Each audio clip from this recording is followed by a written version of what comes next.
The Sunday night game, what did you make of that? What's your takeaway from the Broncos riding and the manner in which they did over the Niners?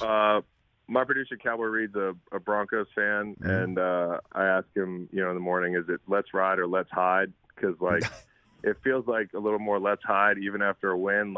I don't feel like you feel better as a Broncos fan because you're waiting for this breakout game.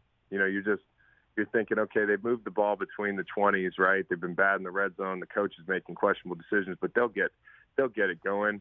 Russ, not on target. Made a couple nice throws late to win them that ball game. But I think the lead for me is, and I have the Niners in the Super Bowl. I had them in the Super Bowl to start the season out of the NFC. I think a lot of people are sleeping on them. Some of the biggest question marks they actually have worked towards answering, like the interior of their offensive line, that sort of thing. But Jimmy G, no training camp. Jimmy G, a spot start against the Seahawks. This is a road game. It's a tough defense. Chubb, Gregory, it's a totally different feel for him. So I'm not going to panic yet about the Niners offense because of Jimmy G. What I am going to panic about with the Niners offense is Trent Williams going down. That to me was the most significant thing that happened in that game.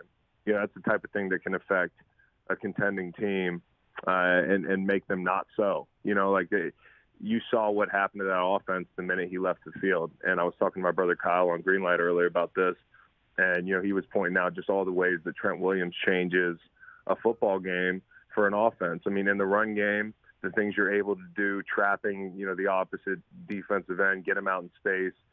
He's pulling. Obviously, you don't have to help him in protection. So really tough blow for them to lose Trent Williams, but an awful game to watch, man. An awful game to watch.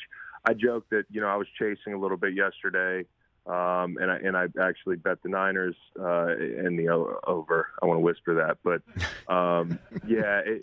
it's one of those things I wish I had an Eric Bieniemy to get me off the field at halftime and say, we're good. Let's go to the locker room. That was that game for me last night, and it was awful to watch.